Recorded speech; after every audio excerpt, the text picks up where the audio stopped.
अस्सलाम वालेकुम स्टूडेंट्स। आज हम एक नए सिलसिले का आगाज़ कर रहे हैं और वो है फार्मेसी टेक्नीशियन के जो प्रीवियस पेपर्स हैं उनको हम बिलतरतीब जो है वो डिस्कस करेंगे। आज हमारे पास एक फ़र्स्ट पेपर है फार्मेसी टेक्नीशियन का, उसको हम डिस्कस करते हैं कि उसके अंदर क्या क्या होता है, क्योंकि आपको पता है कि डेट शीट आ चुकी है 27 और 28 को फार्मेसी टेक्नीशियन का पेपर है। तो हम उसकी प्रिपरेशन के लिए वीडियोस जो है वो अपलोड कर रहे हैं। आप लोग साथ साथ देखें हमारे वीडियोस को।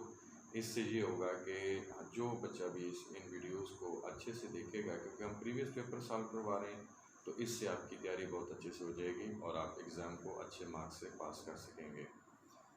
तो आज का जो हमने यहाँ पे पेपर सेलेक्ट किया है उसके हम आज एमसीक्यूज़ करेंगे और शॉर्ट क्वेश्चन भी मैं आपसे डिस्कस करूँगा कि कौन कौन से यहाँ पे आए पड़े हैं। तो आपने वीडियो के साथ अटैच रहना है। हम कोशिश करेंगे कि जितने ही शॉर्ट टाइम में ये वीडियो एंड हो सके हम इसे एंड करें, लेकिन अगर ज़्यादा टाइम लगता है तो भी आपका ही फ़ायदा है। आपने इस वीडियो से जुड़े रहना है और इसको अच्छे से सुनना है। हमारे पास जो आज का फर्स्ट एमसीक्यूज़ है, a position that is closer to are at distance from the midline of the body is। अब बहुत सारे ऑप्शन यहाँ पे दिए गए हैं, इसमें से जो दुरुस्त ऑप्शन है वो है मेडियल एंड लेटरल।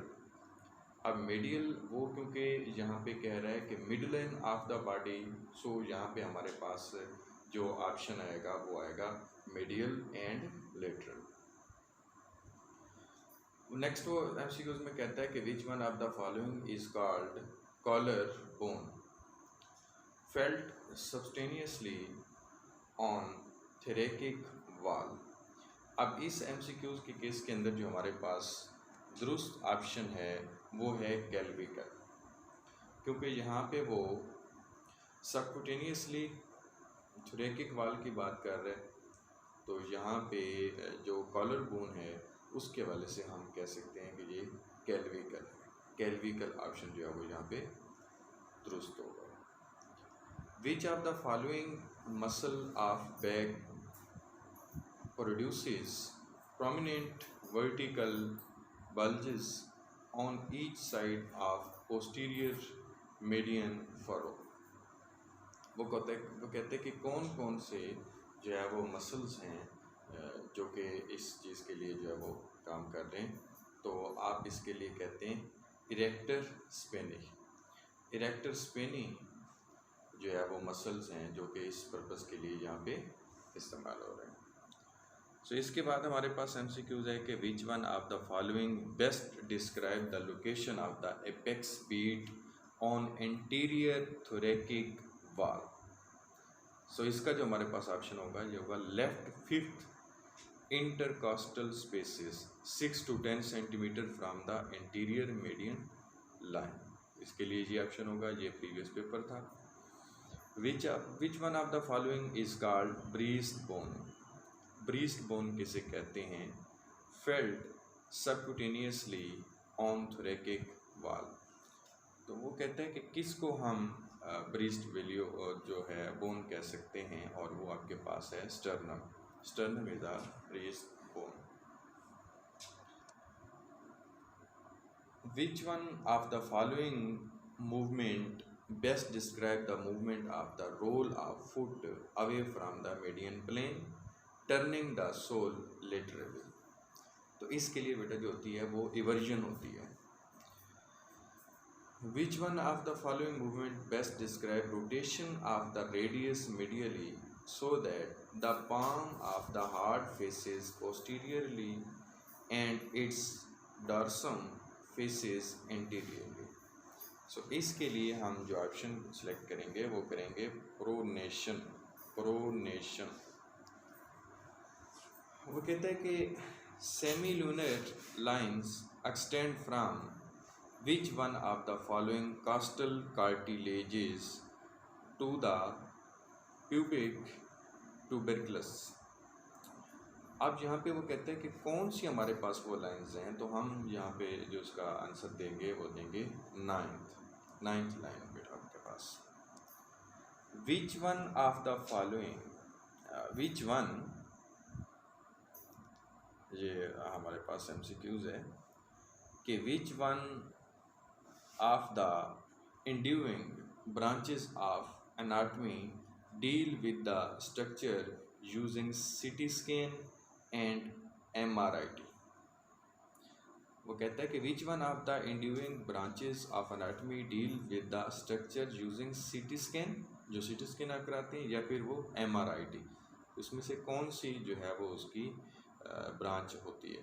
तो आप कह सकते हैं कि रेडियोलॉजिकल, इसकी ब्रांच जो होती है वो रेडियोलॉजिकल होती है। विच one of the following anatomical line runs from the apex of the axillary Fiona. तो ये आपके पास जो होती है ये होती है मेडुक्युलरी। तो ये आपके पास लाइन होती है जिसको आप कहते हैं मेडुक्युलरी। और उसके बाद जो हमारे पास है वो है in the anatomical position the line finger is related to the thumb in which one of the following relation. बेटा ये मेडियल रिलेशन होता है। कौन सा रिलेशन होता है? Medial relation. Which one of the following terms refer to outer border of lower, which one of the following term refer to outer border, outer border को तरफ जो रेफर है ऑफ द लोअर पाल्मर। तो ये Palmer होता है, lower Palmer. Which nor of the following branches of anatomy deal with the macroscopic structure of tissue. तो ये बहुत ही आसान सा MCQs है जो कि आप बेसिक्स में पढ़ते हो। तो इसे कहते हैं हिस्टोलॉजी, जो कि टिश्यूज़ के बेसिक को स्टडी करने के लिए जो है वो क्या होता है, इस्तेमाल होता है, एनाटॉमी की जो ब्रांच है। इसके बाद वो कहते हैं कि which one of the following plan divide the body into interior, इसका मतलब है फ्रंट एंड पोस्टीरियर बैक। कौन सी ऐसी आपके पास प्लान है जो कि इनको सेपरेट करती है? तो वो आपके पास होता है coronal plan. Coronal plan. Which one of the following plate passes longitudinally through the body and divide it late equal right and left halves। वो पहले फ्रंट और बैक की बात कर रहा था, अब वो कहता है कि कौन से ऐसा प्लेन है जो उसको राइट हाफ और लेफ्ट हाफ में जो है वो करता है। तो वो आपके पास होता है median. Most abundant type of muscles is the body are, most abundant type of muscle, ये इन द बॉडी होगा, इज द बॉडी भी होगा, इन द बॉडी आर। तो बेटा ये स्केलेटल मसल होते हैं मोस्ट अबंडेंट, क्योंकि आपका स्केलेटन है तो सब कुछ है, स्केलेटन नहीं है तो कुछ भी नहीं है। तो उसके अलावा तो आप एक ढेर हैं, ढेर। Most abundant type of muscle in the body are the skeleton. Next वो कहता है कि हार्ट साउंड इज, ये आपके पास जो हार्ट की साउंड होती है उसकी बात कर रहा है। तो ये लब डब, लब डब। नेक्स्ट आपके पास है the most important cell in defence mechanisms are white blood cells. Defence के रिलेटेड जो आपके सेल्स हैं बॉडी के अंदर, तो वो वाइट ब्लड सेल्स हैं, ये डिफेंस के रिलेट होते हैं। उसके बाद है pulse is felt mostly eight, आप कहाँ से जो है वो पल्स को करते हो फेल्ट? वो रिस्ट से करते हो। The transfer of cardiac impulse to all cardiac muscles is through SA node, ये SA नोड के थ्रू होता है।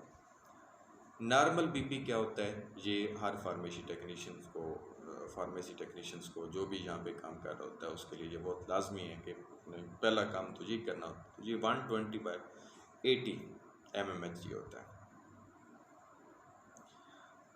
The cell important for first line of defence, कौन से सेल होते हैं जो फर्स्ट लाइन डिफेंस के लिए इस्तेमाल होते हैं? तो ये न्यूट्रोफिल्स होते हैं जो कि फर्स्ट लाइन के लिए इस्तेमाल होते हैं। Life span of red blood cells इस, वो कहता है कि लाइफ स्पेन, उनका लाइफ स्पेन कितना होता है रेड ब्लड सेल का? तो रेड ब्लड सेल का जो लाइफ स्पेन होता है वो होता है 120 डेज, जस्ट 120 डेज आपके पास इनका जो रेड ब्लड सेल्स का, वाइट का नहीं, रेड ब्लड सेल्स का जो लाइफ स्पेन होता है। सेलुलर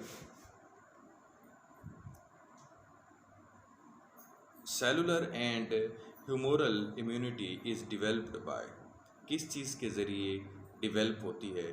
तो ये लेम्फोसाइट से होती है। कैसे होती है?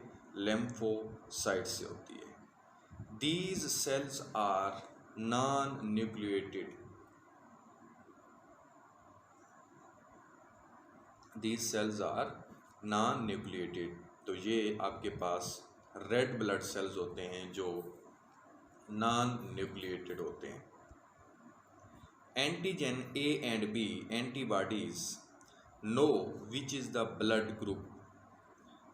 वह कहते हैं कि antigen A and B antibodies no antibodies which is the blood group. तो आपके पास ब्लड ग्रुप भी क्या होगा?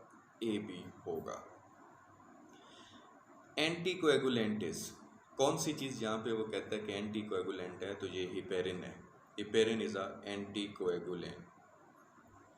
In normal ECG, a complex in normal ECG, a complex is found। कौन सा कम्प्लेक्स होता है नॉर्मल ECG के अंदर? वो QRS कम्प्लेक्स होता है। कौन सा कम्प्लेक्स होता है?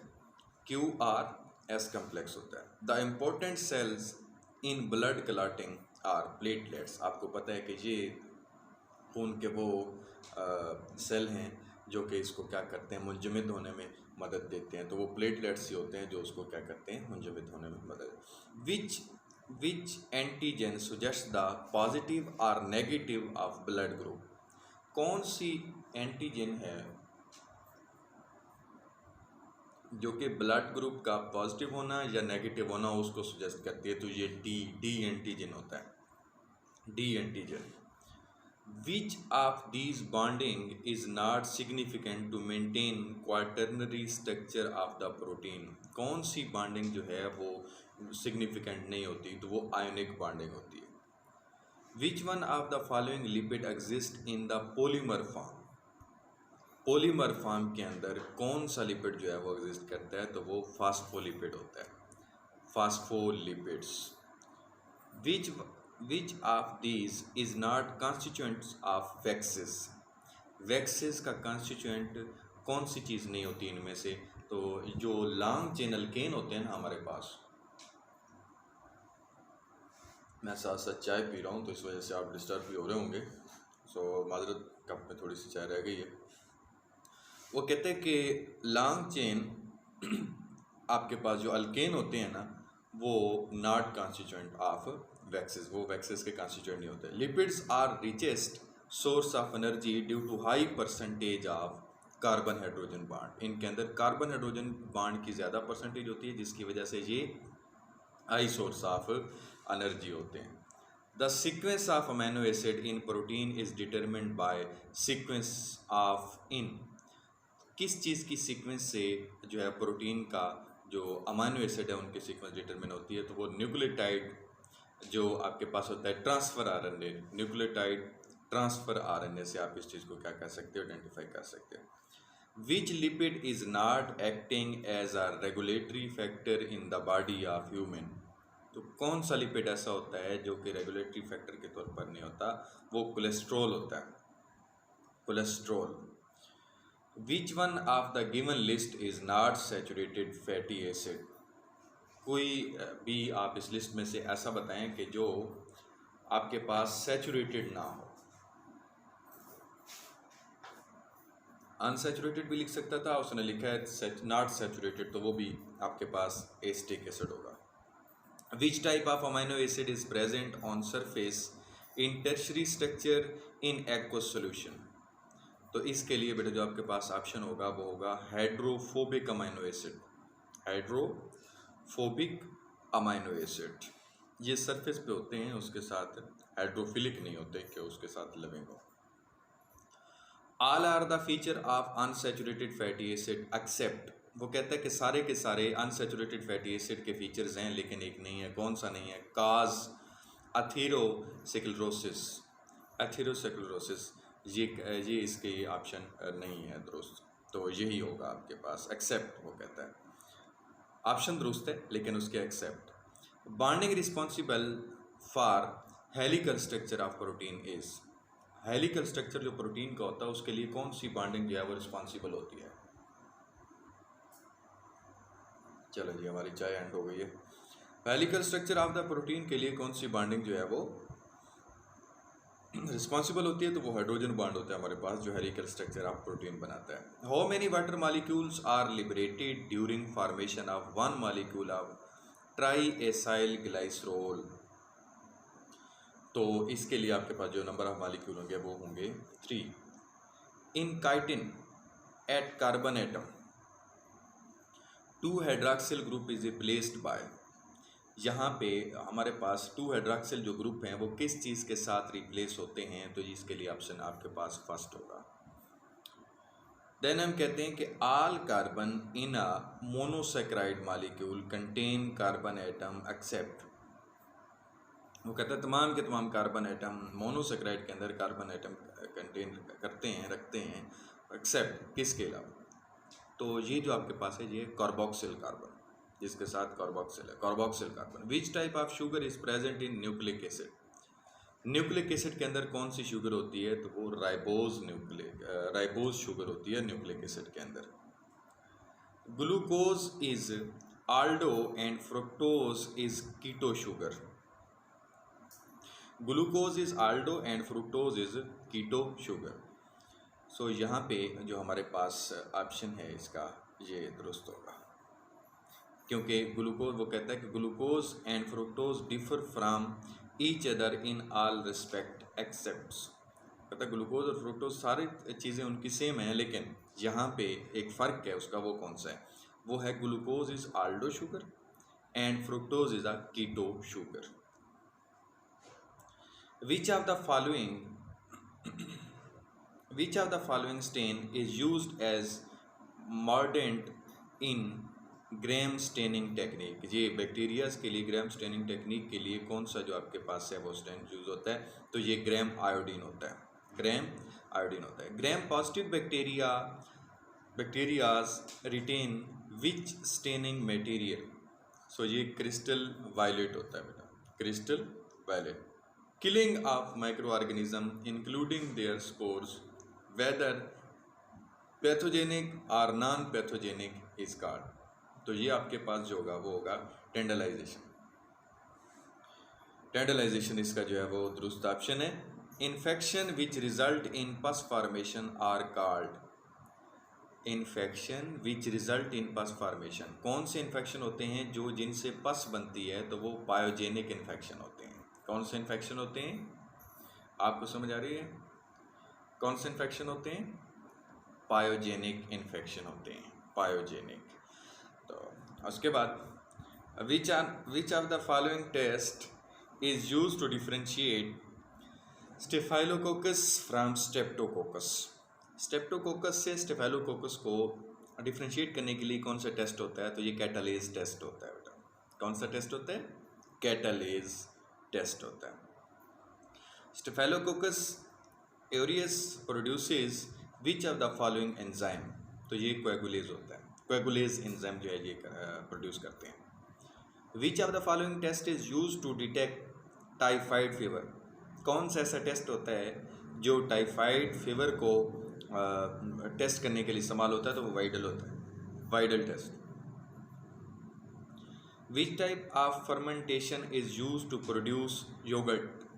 योगर्ट को प्रोड्यूस करने के लिए कौन सी फर्मेंटेशन चाहिए? तो ये यीस्ट लैक्टिक फर्मेंटेशन होती है, यीस्ट लैक्टिक फर्मेंटेशन ये चाहिए होती है।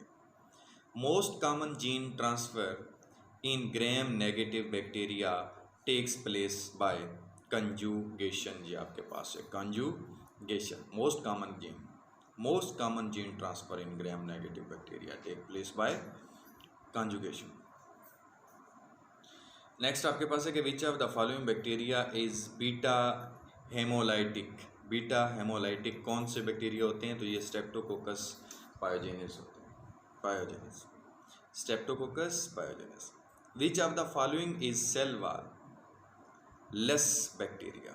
सेल वॉल के बगैर बैक्टीरिया कौन सा आता है? मायोप्लाज्मा होता है, माइकोप्लाज्मा। जो बैक्टीरिया है ये आपके पास सेल वाल के दे गया होता है। Clustered shape bacteria are known as cocci. ये कोकी कुछ बच्चे इसे पढ़ते हैं लेकिन ये वर्ड कोकाई है, क्लस्टर्ड शेप बैक्टीरिया। उसके बाद है TCBS जो आपके पास है is selective medium used for the growth of, ये वाइब्रियो के लिए यूज़ होता है, वाइब्रियो की ग्रोथ के लिए ये यूज़ होता है। और ये एक साल्ट है thiosulphate citrate bile salt, thiosulphate citrate bile salt. Brown Dick test is used for the diagnosis of, किस चीज़ के लिए ब्राउन डिक टेस्ट जो है वो यूज़ होता है, तो ये यूज़ होता है स्टेरिलाइजेशन बाय ऑटोक्लेव मशीन। जब आप ऑटोक्लेव मशीन से स्टेरिलाइजेशन करते हो, स्टीर करते हो, तो आपके पास ये टेस्ट यूज़ होता है। कंजेंशियल डिजीज़ आर, जो कि कंजेंशियल डिजीज़ कौन सी होती हैं? कंजेंशियल डिजीज़ ये ऐसी डिजीज़ होती हैं जो बाय बर्थ होती हैं, डिजीज़ प्रेजेंट एट बर्थ, उसको कहते हैं कंजेंशियल डिजीज़। बेटा जी हमारे पास एक पेपर था जो कि प्रीवियस पेपर्स में से था, और अगर आप इस पेपर को अच्छे से 1-2 मरतबा देख लेते हो, इसको सॉल्व कर लेते हो जैसे जैसे मैंने आपको करवाया है, तो आपके इंशाल्लाह बहुत अच्छे मार्क्स आ सकते हैं और आप एग्ज़ाम में से अच्छे मार्क्स से पास हो सकते हो। नेक्स्ट वीडियो में मैं आपको दूंगा शॉर्ट क्वेश्चन, तो उस वीडियो तक के लिए इंतज़ार कीजिएगा। अब्दुल हफीज़ बंगाली को इजाज़त दीजिए। अल्लाह हाफिज़। अस्सलाम वालेकुम वरहमतुल्लाहि वबरकातुहू।